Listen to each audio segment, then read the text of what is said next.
Today is Goody Bag Day. I'm going to show you some of the tools that I use that can help me play the violin better. I use these in my teaching, and I also do them sometimes while I'm playing just to check a few things about the way I'm holding the instrument or how I'm playing the instrument. Let's start with one thing that I use. I'm grabbing it here. This is one of my goodie bags. I have several.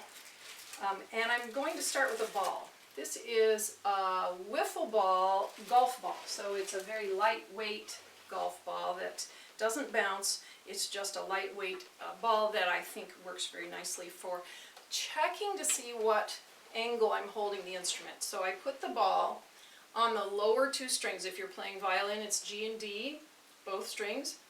Viola would be C and G. And I'm going to set it so that it rests right up against my bridge.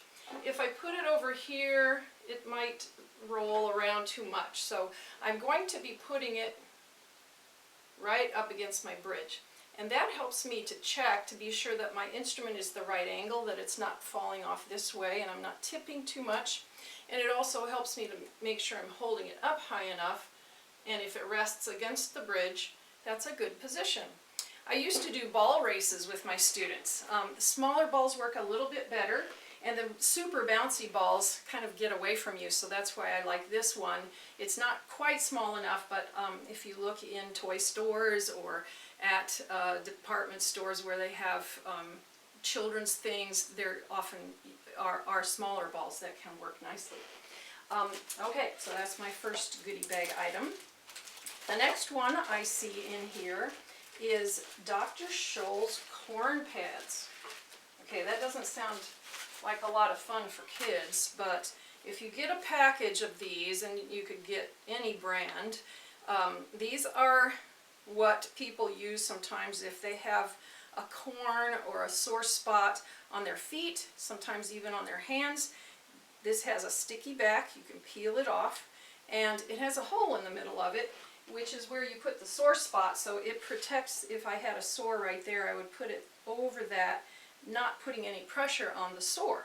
Well, we use these a lot in violin playing for various reasons. I'll show you one of them. I'm going to pick up my bow, and one of the things that I'll do is put it right where my little finger is going to sit on the top of the bow. So if I stick it on there, I have an automatic spot for my little finger to go in. Another thing I do is put it for the thumb. I have to put it on this side.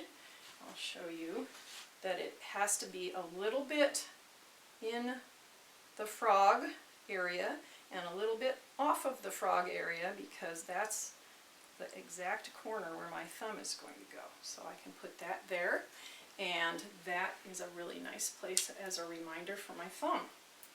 There are also other ways to use this. You could set it on the bow, just stick it right on there. You could stick another one, and that would be a nice bow marker for you to know what parts of the bow to use for various things you're doing. I'm going to put that away now, and I'll show you the next thing. You see these colorful dots that are in my goodie bag. These are what I like to use on my violin, so I'll put my bow down now.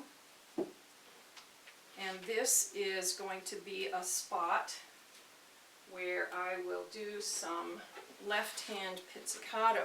I'm going to find a place where my hand is in the middle position. We've talked often about the thumb being in the curve of the neck, so that's a spot I want to be able to find. And since there's no frets on this fingerboard, I want to put it so that my hand would be perched right up over the dot. So I'm going to put it right about there.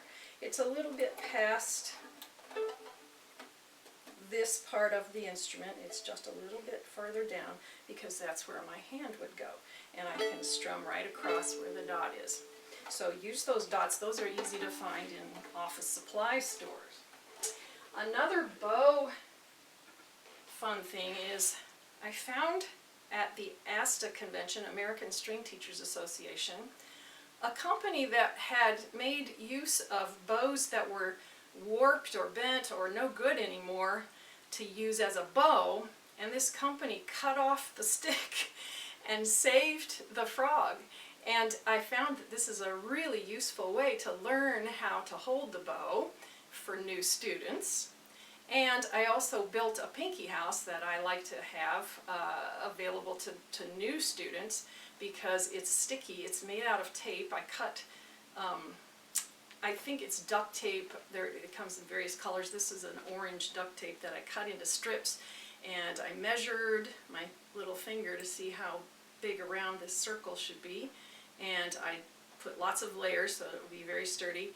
And then the last thing I did was tape it down onto my frog. So now I can put my thumb in the right place, I can find where these fingers go, and now my little finger has a house to sit in while I play.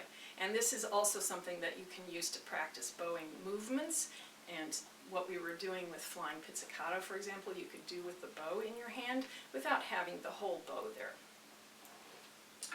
Another thing that I like to use, maybe you recognize what this is. This is what you would put on the end of a pencil where you're writing so that it's a cushion. And I think I found this at Walmart, a whole package of them. And what I've done is I've cut it open so that I can, it springs back so that I can put it over my bow. If I want to play some little short strokes, perhaps, let's say the middle, I can just put it right over the middle of the bow.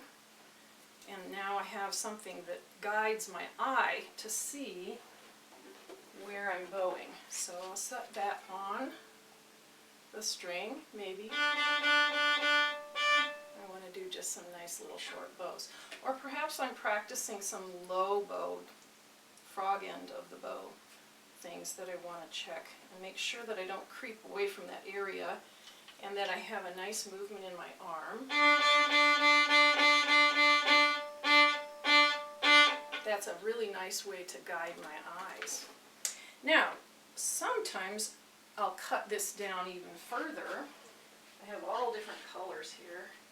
So now I have a shorter one, and I'm going to work on some longer bow strokes by putting one there.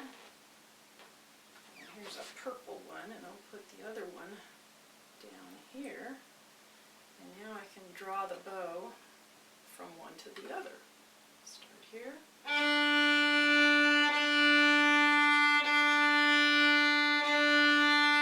And I have a way to see whether I'm being accurate in my bow strokes. I really like these. One other way I found to guide my eyes onto my bow is by finding these little cute clip-on animal toys.